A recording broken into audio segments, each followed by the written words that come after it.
Okay, thank you very much. Thanks very much for inviting us along to this, JJ. This is probably the true graveyard shift.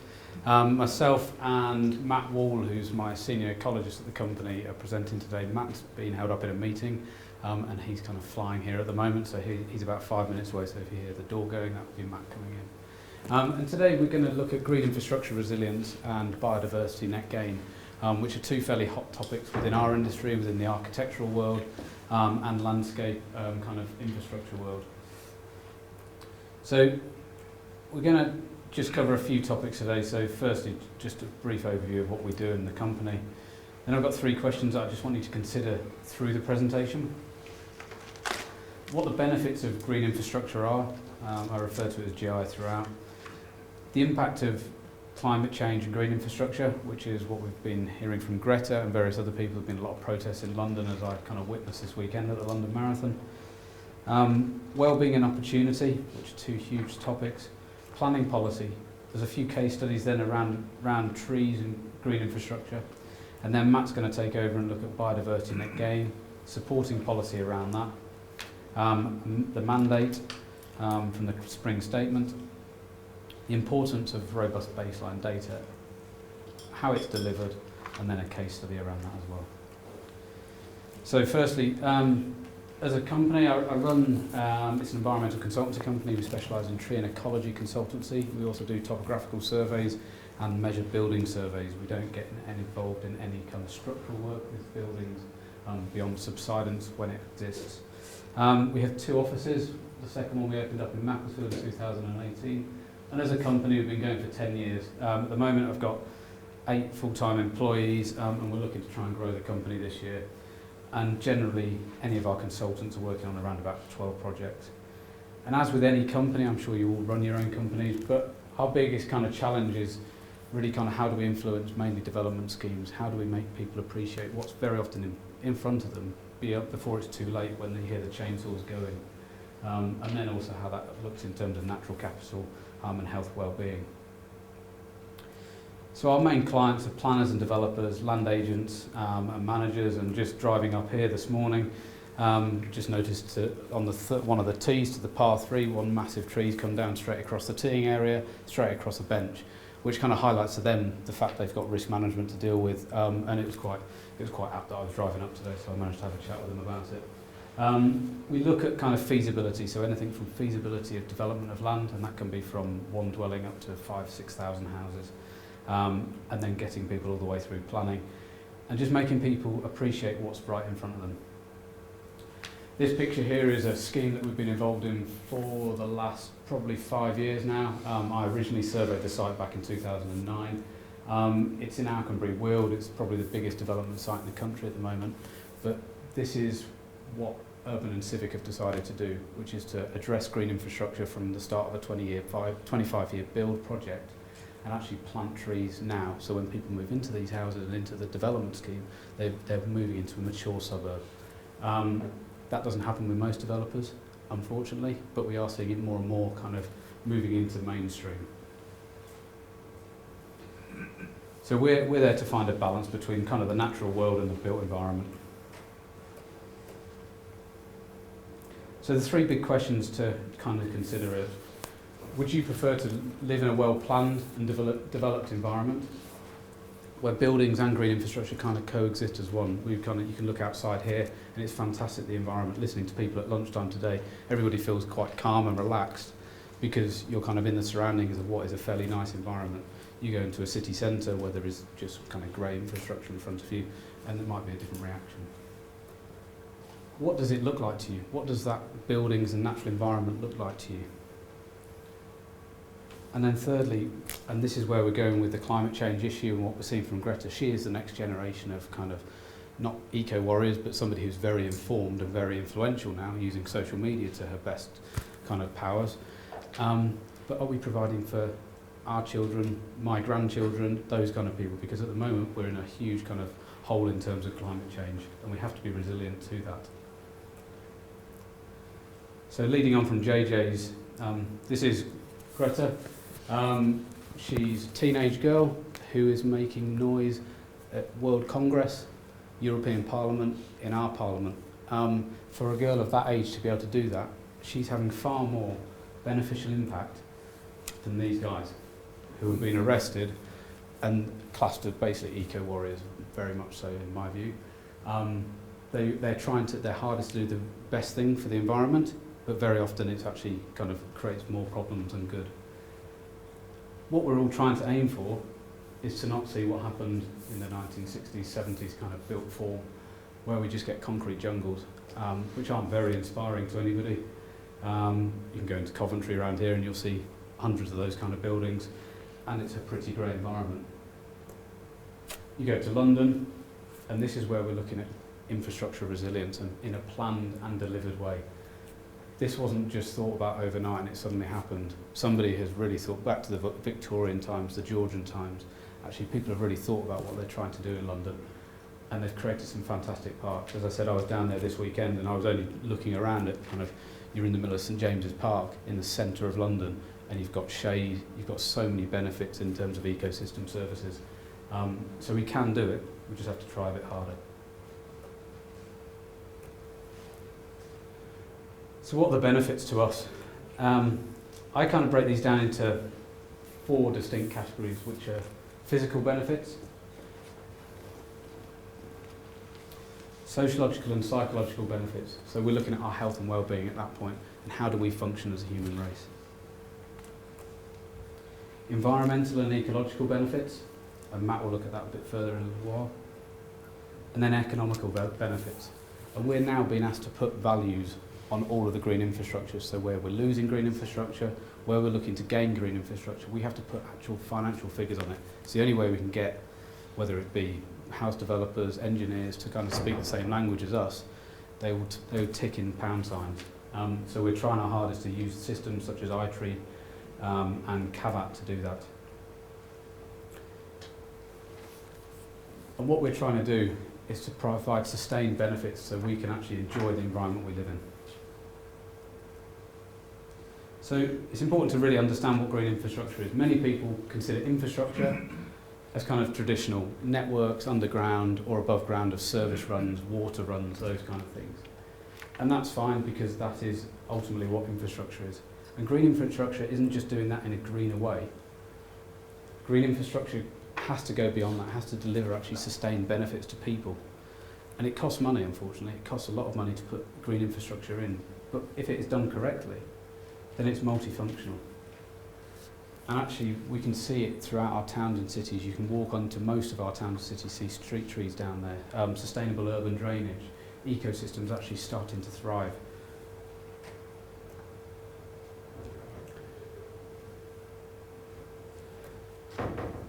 So there are many different kind of definitions of what green infrastructure are.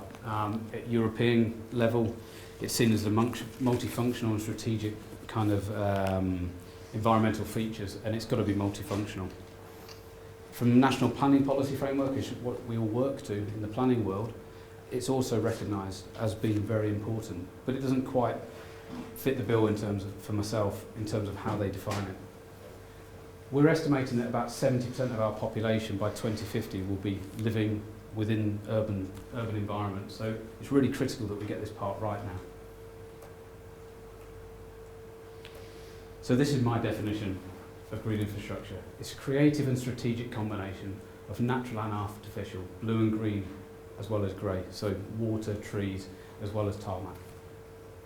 It's has environmental quality and quality of life goals. Ultimately, GI must enhance those areas where we work, live and play, providing sustainable and measurable yield of benefits. And they have to be measurable, because otherwise we won't do them. We can measure them based on the fact that less people will be going into hospital, because actually we can reduce obesity. We can measure it by people coming out of hospital, because actually with greener space, recovery rate is quicker. We can measure it by actually our own kind of state of mind, and also when things sell. So this is an example of how green infrastructure starts. This is at Alconbury. These were 3 of the largest trees imported into this country from Holland, probably 3 years ago now. So I turned up onto site, just doing a regular kind of site visit, and realised that they were actually being delivered. So 3 of these lorries had come over on a bank holiday, getting bank holiday traffic through Germany. Nigh on impossible, but they turned up. These aren't the trees, but this, you can see here, this is the start of construction. And before any house is built, they've put a cycleway round the whole of this site and started to plant up, because people are going to see that as important, and urban and civic see it as an important element to all of their development sites. Unfortunately, with the crane down there, they realised that the weight of the crane, they'd laid all the tarmac on the road, so this goes back to infrastructure and engineers speaking to each other, but the weight of the crane with the weight of the tree on it was going to create massive impact on the road surface. But we had to get the trees into situ, otherwise the amount of money it was going to cost for everyone else is going to probably make it unfeasible. So they lifted the trees from the roadside into the holes there. That's a picture I took about a year and a half ago, 2 years ago, of the trees now in situ. And you can see the houses built there and the whole array of green infrastructure. And that's the final kind of what we see within this area.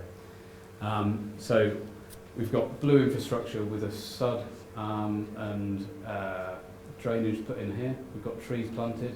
We've got wildflower meadow over here. And that wildflower meadow was actually cultivated on site because there are fairly unique growing conditions in this area. You've got road, normal paved road here, and you've got the cycle route going around. For me, this is what we should be trying to aim for with new development. Create an area where you actually want to go and live, as opposed to living on top of each other in a very crammed, such as Warwick Gates estate. So this was strategically planned through a natural network of natural and semi-natural areas. The environmental features are designed and managed to deliver a wide range of ecosystem services.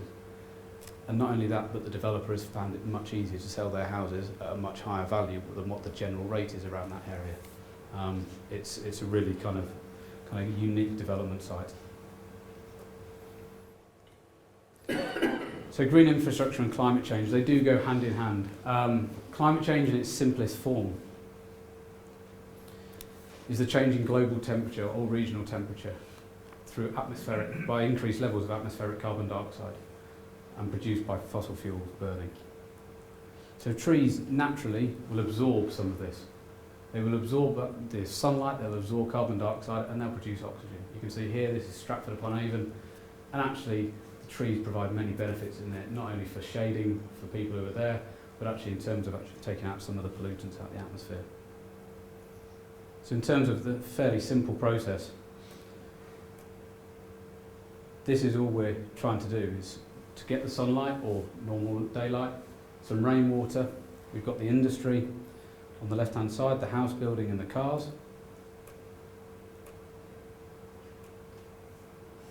And at that point, everything is fairly low charged. We plant more or get more green infrastructure on the ground with some sugar, and all of a sudden we're creating oxygen. And we're creating lungs of our cities. And it's a fairly emotive subject, but the lungs are what we need to actually be able to survive and actually create better temperatures and lower temperatures. And this is what we're really trying to avoid. This is London on a fairly busy day. The only exception, this must be a fairly old picture because nobody's wandering around with their mobile phones bumping into each other.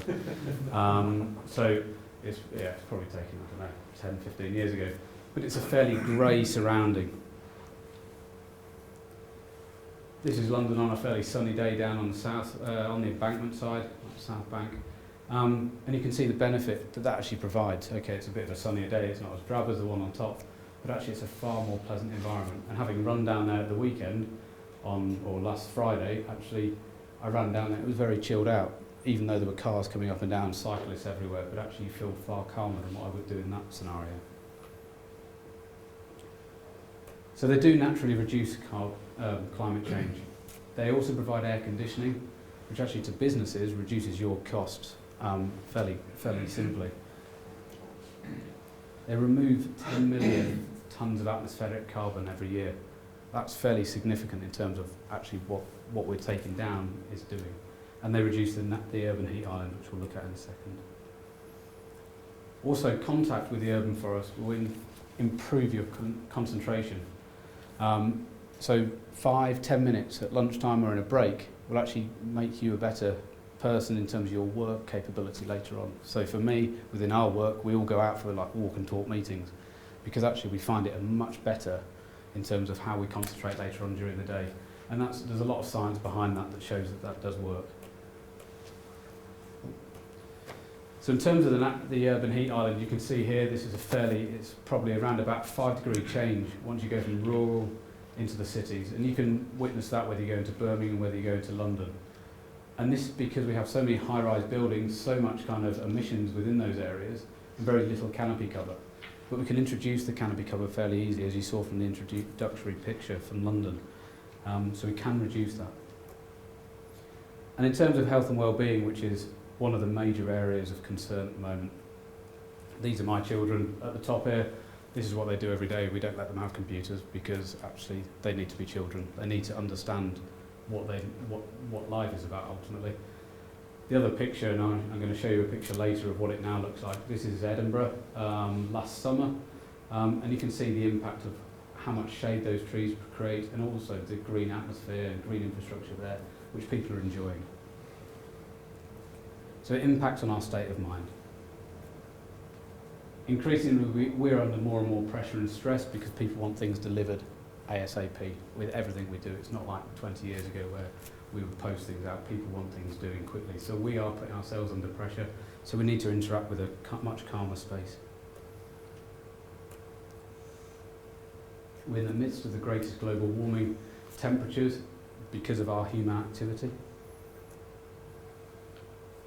We have governance to actually stipulate why we should be improving our air quality. So the air quality strategy, the Clean Air Act in 2018 actually helps us kind of deliver on green infrastructure.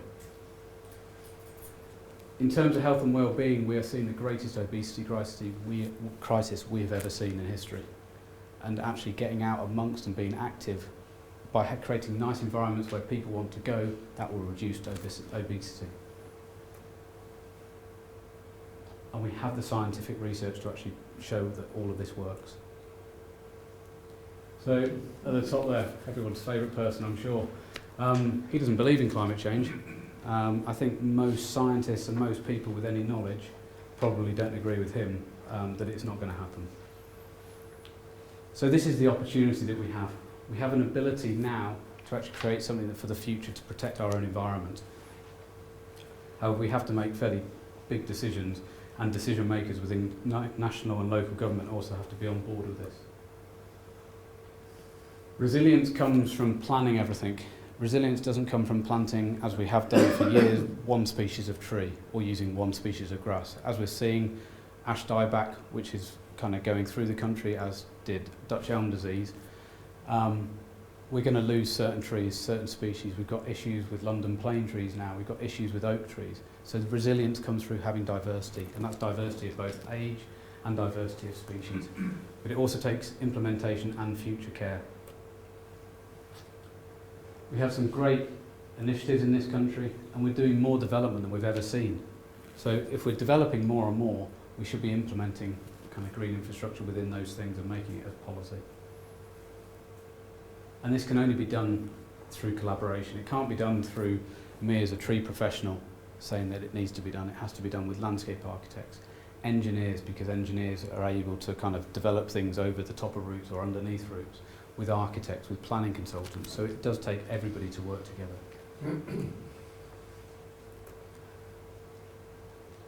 So I'm going to so these are the two guidance notes that we really kind of are following at the moment. National Planning Policy Framework, which was revised in February this year, and then the Green Future, the environmental plan to actually improve our environment.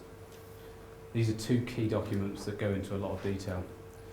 The premise of the National Planning Policy Framework is to allow development as long as it's sustainable. And there are three main functions behind that, which is economic, social and environmental. Trees and green infrastructure, as we've looked at, actually form part of each one of those things. But so very often it's ignored or left at the very last minute to be designed around. And actually we should be considering it from the very start. As a company, we try and push that as much as possible to actually look at feasibility. What is in front of you now and what can be improved? It doesn't mean that there isn't a balance and we don't lose certain things. The environmental plan sets out some very clear strategies about increasing canopy cover within the country, bringing loss of woodland back to what it used to be, and actually improving our environment. And that has to be followed. Whether or not it will get taken forward if there's a new government in, we don't know. But at the moment, this is what we have to follow. And the other guidance we use as tree professionals is the British Standard. Again, it is only a recommendation, but it allows us to be able to develop things like this situation once it's done correctly. So this is the centre of Birmingham, some big London plane trees. And through very careful thought, we've been able to develop hard standing around the trees, but retaining them at the same time, and actually improving the porosity of the ground, which used to be just concrete.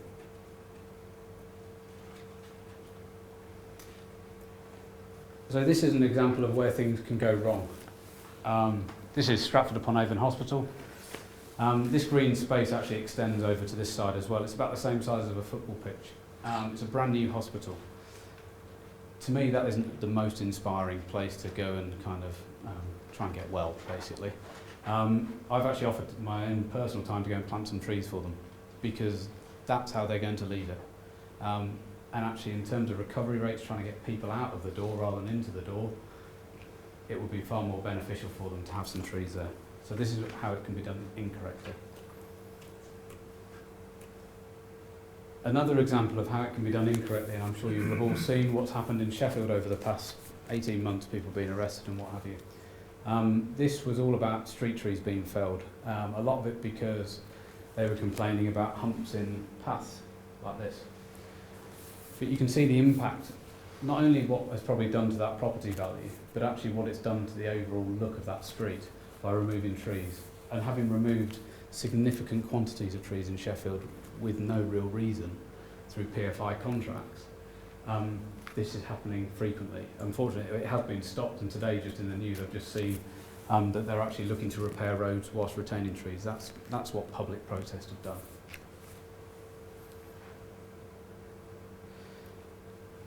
And this is Birmingham. Now, this is a picture I took from probably the 12th floor of the Hyatt Hotel there, looking down over the south of Birmingham, which most people would think is a fairly industrial town, looking into kind of Edgbaston, Harborne area. But you can see again, it's completely planned. There's buildings integrated with the green infrastructure there, and actually Birmingham happens to be one of the greenest cities in Europe. So I just want to have a look at a few case studies, which is Alconbury Weald, Whitley School, Bristol Street in Birmingham, and then Balliol College. The two pictures are this is Edinburgh last summer, and this is Edinburgh in the winter this year. So you can see the difference. This is taken from this side over here. But what they've done is actually remove every single one of these trees up here. They've done it for various reasons. I'm not sure the reasoning definitely, but it wouldn't surprise me if it's financial to try and expand perhaps some of the German markets that go on during the winter, which seems a fairly kind of illogical approach given the other benefits those trees provide in the middle of a very built-up city. But it does have a devastating impact on the landscape. So, Alconbury. This is one of the largest development sites in the country. It's 1,425 acres, and they're developing around about 8,000 houses on this particular site at the moment. It's over in Cambridgeshire. You can see here the scale of the site. This is the old airfield here. And this area here is currently the area that's being built out. This is a live picture of actually what the site looks like. So you can see how much they've invested into the kind of what they wanted to put into the site. They're trying to get exemplar status, both in terms of water attenuation and green infrastructure. They've got their own tree nursery on site. They've got their own orchard growing area on site. And they are transferring trees between different areas of the site. So within this play area, this lime tree here and these trees here were already on the site. So they've just literally picked them up and moved them to where they want them, so it actually fits with their development. This is so they've put schools in, they've got 4 schools on the site. And we've been working on, well, I've been personally working on this since about 2014, if not before. And we've recently just done an application, or we're in the midst of doing an application for some woodland removal here, and just looking at kind of trying to improve the area really. this is the type of infrastructure they're putting throughout the site. So these are the new highways that are going through, and they've managed to keep the kind of site moving in terms of commercial use whilst they're actually developing the land. But this has set a standard for house property in that area.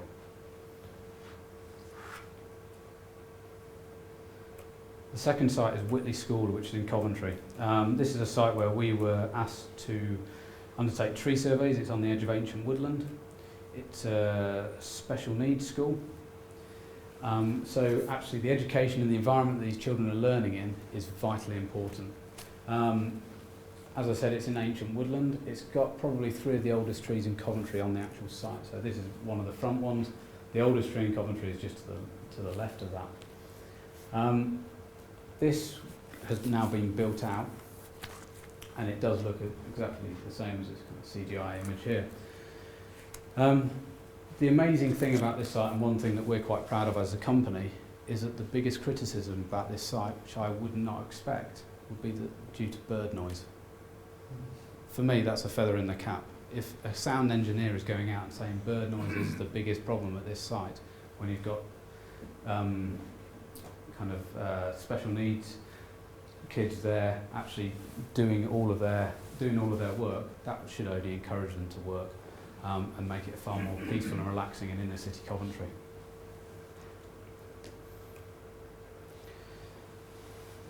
This project is the regeneration project in Birmingham. You may know of Bristol Street in Birmingham. It's right in the centre of Birmingham. You've got areas of student accommodation here, flats over the other side of the road here, and McDonald's on the corner. Unfortunately, in this particular instance, this is a fairly big pocket park. It's used for various things, some fairly unsavoury things, but it was an area of green space within the city centre. On this site, we actually had to balance and actually value the trees and look at really what needed to be retained and what couldn't be retained. So the main aim was to try and keep this spine going all the way down here to link one of the main roads, Bristol Street up here, down to the bottom of the site here, and you can see it going all the way down the centre there. Unfortunately, we had to lose these trees in the centre, but through that they've actually invested a lot of time and effort on the roadside here to create underground engineered solutions to plant trees, which will now establish and increase the value of the area and actually provide a far more pleasant corner to what is a fairly harsh environment.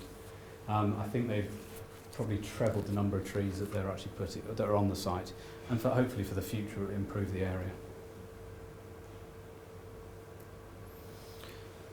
My final case study is Balliol College, and this kind of shows where things aren't done quite correctly to start off with, and then we're called in at the last minute, very often when it's too late. This is an ancient beech tree in the centre of Oxford, and Oxford University were looking to build student accommodation here.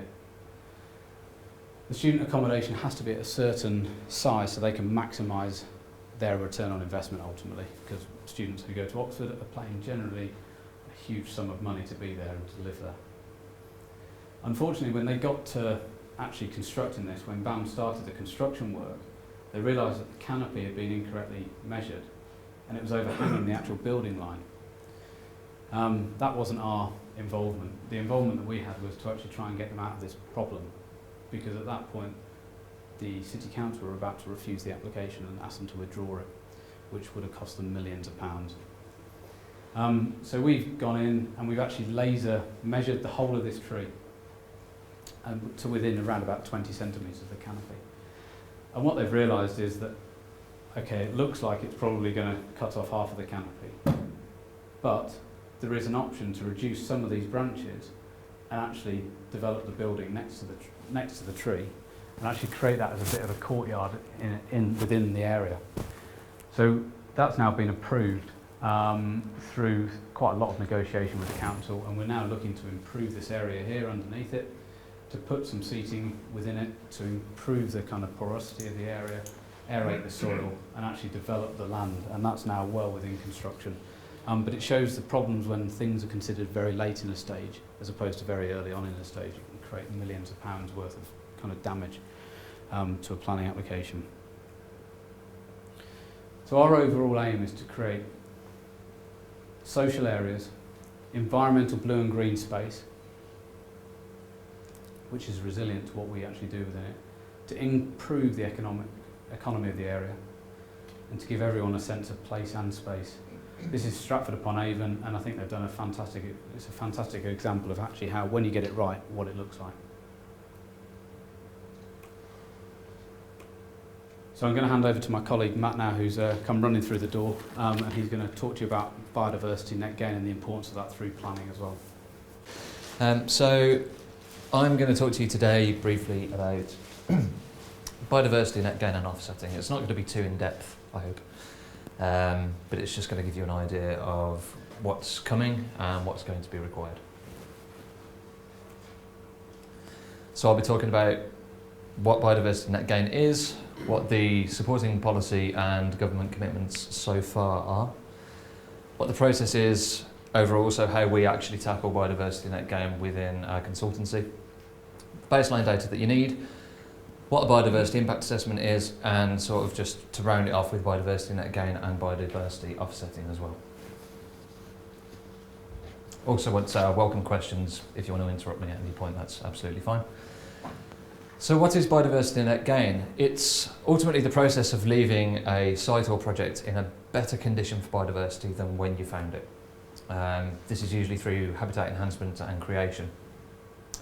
It also usually involves liaising with your stakeholders, so people such as the RSPB, Canal and River Trust, any local wildlife groups that there may be, to understand what the opportunities at the site and within the local area are to enhance that biodiversity value. And this is all coming back to the Lawton Review, which said that in terms of nature conservation, the UK needs to have a bigger, better and more joined up approach. So what's biodiversity offsetting? Are they the same thing? No. Biodiversity offsetting is a method of delivering biodiversity net gain, but this is away from the development site. So you can develop biodiversity net gain at a site. If you need to do it elsewhere and that can't be achieved on your development site, you need to offset that. And that's what biodiversity offsetting refers to. This could be land within the applicant's ownership, or it could be third-party land, such as council land, wildlife trust land. And if it is third-party land, usually there's a financial contribution that's expected in terms of management, habitat creation, and that sort of thing. So throughout this presentation, there's three sort of key points that you need to remember. The first is that biodiversity net gain and biodiversity impact assessments don't take into account any requirements you have at a site for protected species. So if you have great crested newts on your site and you need to create X amount of ponds and rough grassland for them, that's a completely separate thing because that's a legal requirement for you to do. Anything that's net gain is anything that's additional to that legal requirement or mandatory requirement. Also, biodiversity net gain and biodiversity offsetting, as I've mentioned already, they're linked but they're not the same thing. So you'll sometimes hear people mentioning biodiversity offsetting and biodiversity net gain in the same sentence. They're two different things.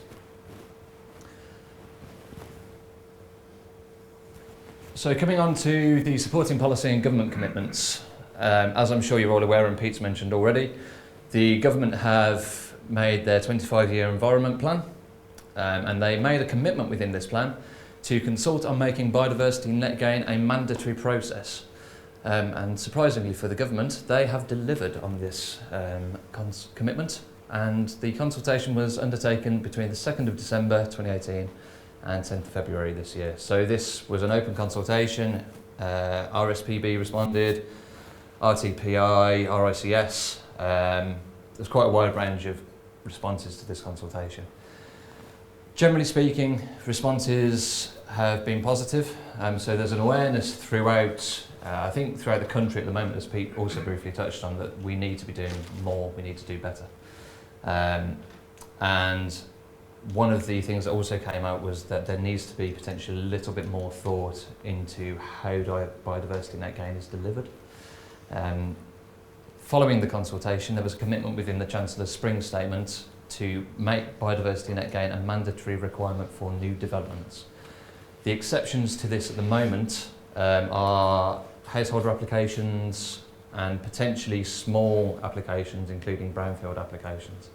Any extensions also are going to be exempt from that. of course, this is all somewhat dependent on what happens with Brexit.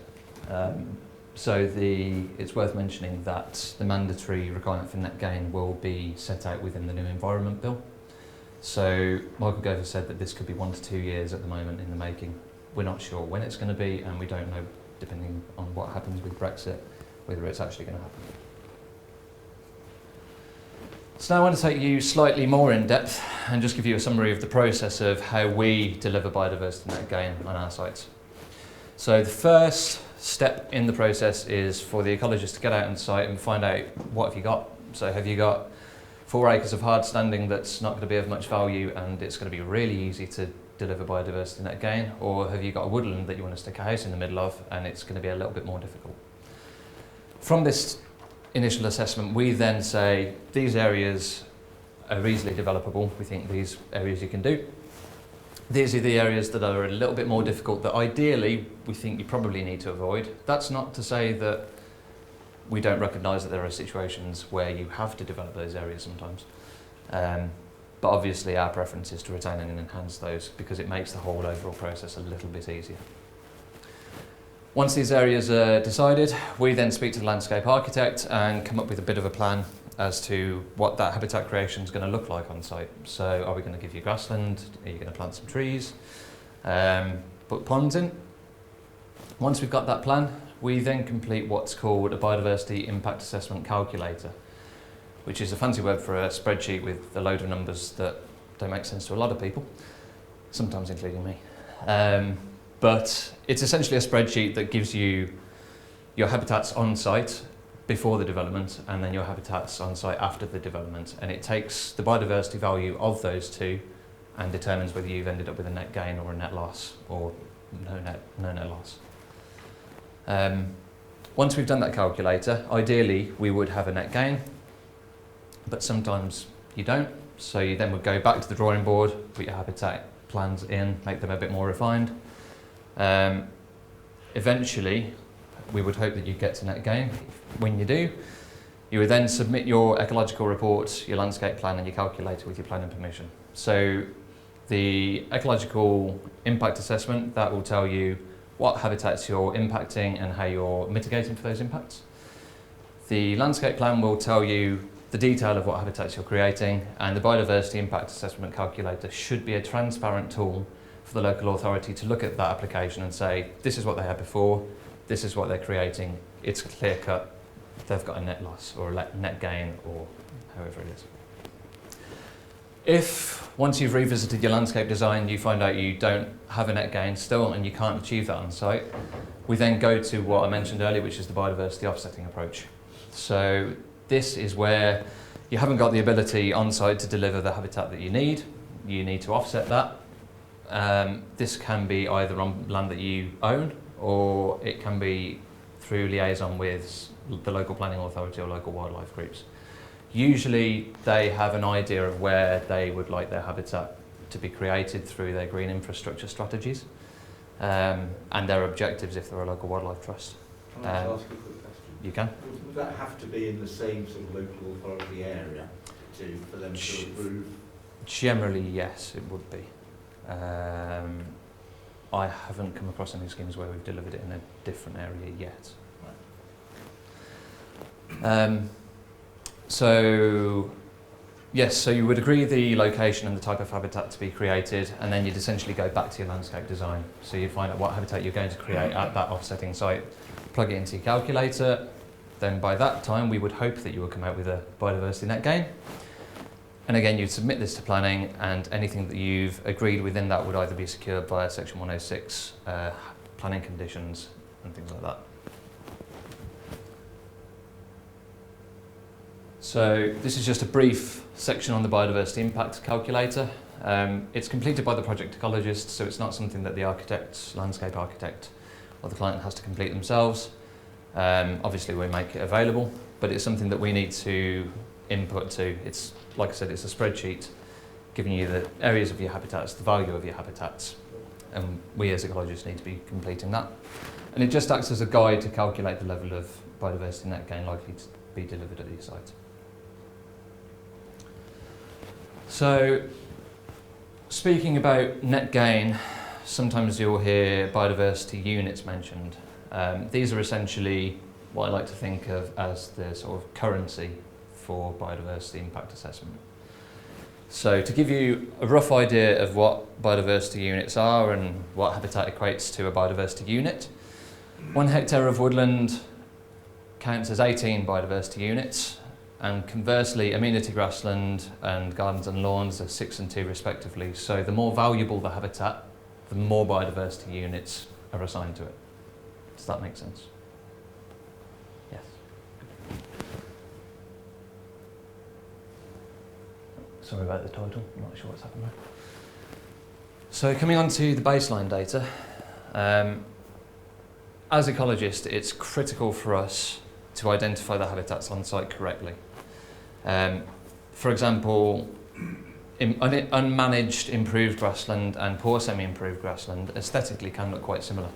So if you don't have a qualified ecologist undertaking this assessment, they can potentially get that wrong.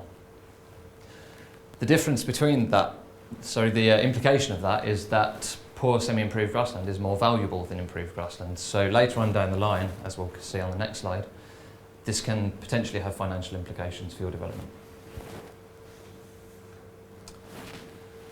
So if you have a small site, using the example previously of improved and poor semi-improved, if 1 hectare of improved grassland is misidentified, that's 1 biodiversity unit, which is 0.8 hectares of species-rich grassland that you would need to create, just as an example. For a larger site, this obviously becomes more of an issue because you then have to proportionally create more habitat.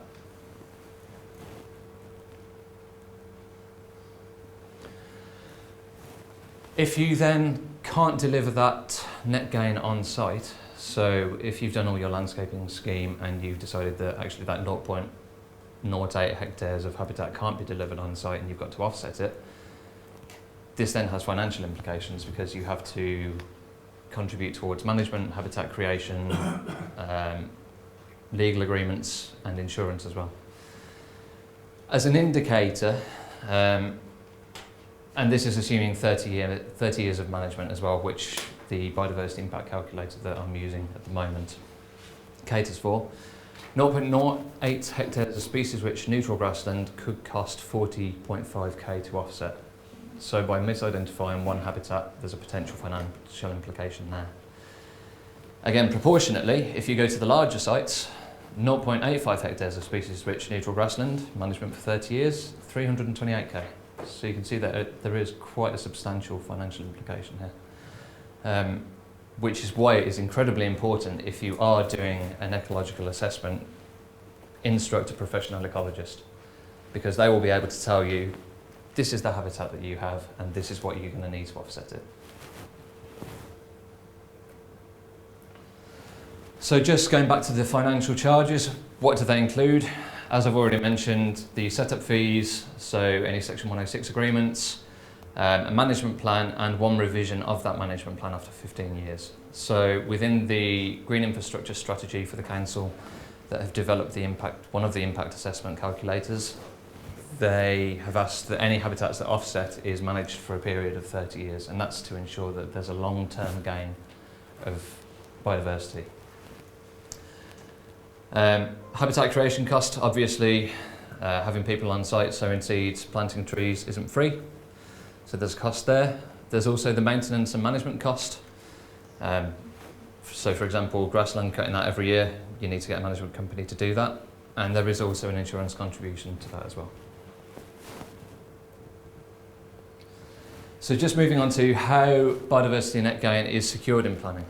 So if it's delivered on site, planting detail, usually it's secured via the submitted landscaping plan with detailed conditions for a planting scheme later on.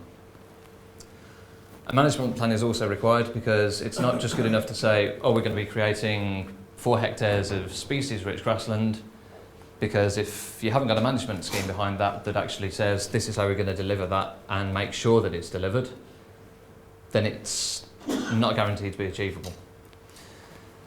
For offsetting net gain, it's usually a Section 106 agreement to secure the long-term management and habitat creation, and this is also reinforced with conditions for your landscaping scheme and management plan.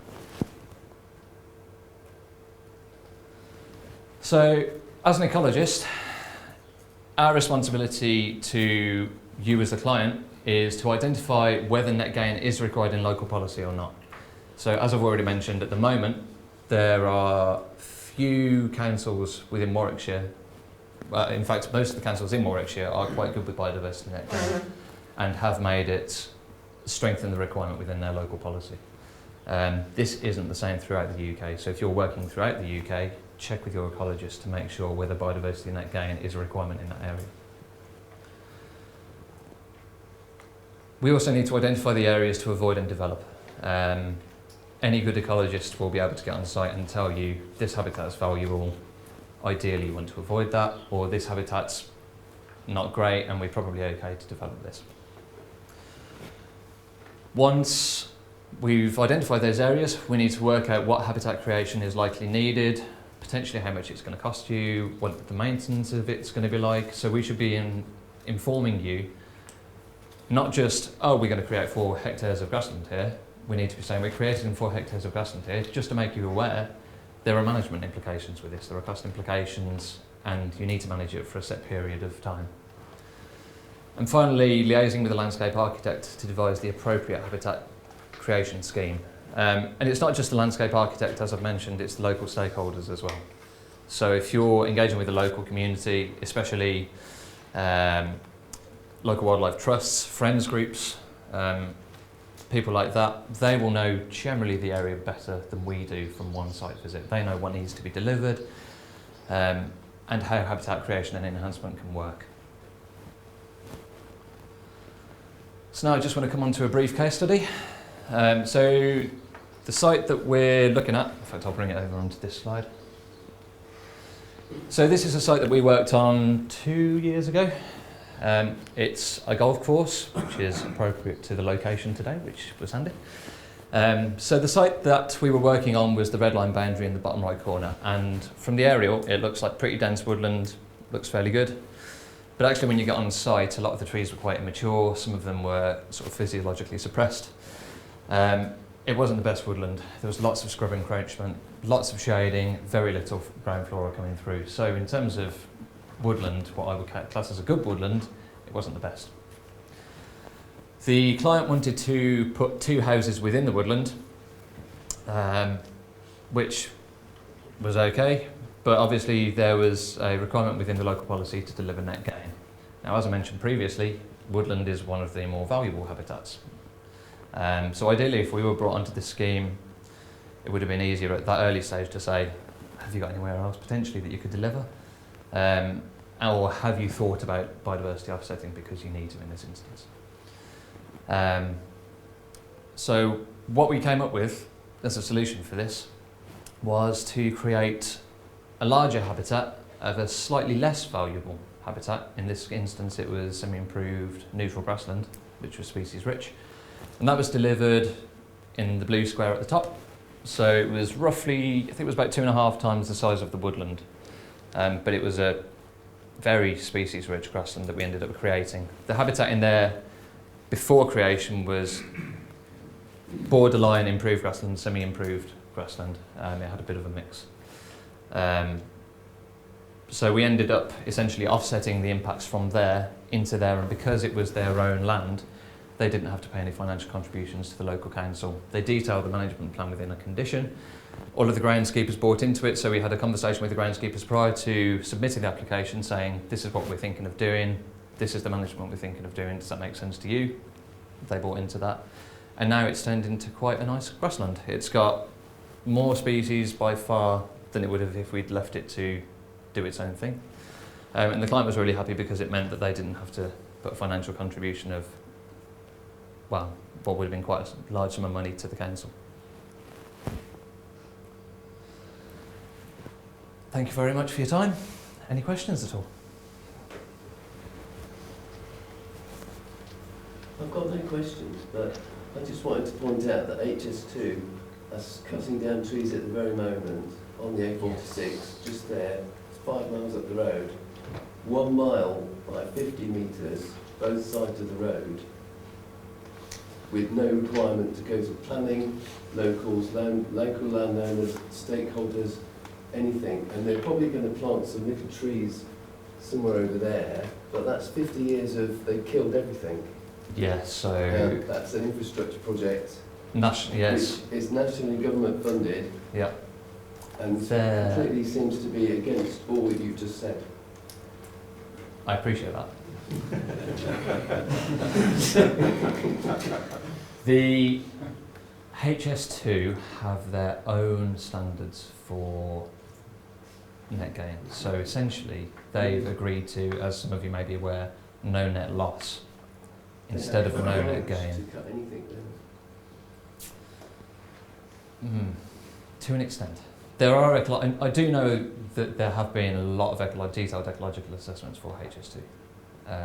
So it's not that they've just going through all the nuke ponds and knocking all the batteries down. There have been very detailed ecological assessments. I've not been heavily involved with it, but I do know that, you know, the ecological assessments have been done, and that's as much as I know. Okay, it's great.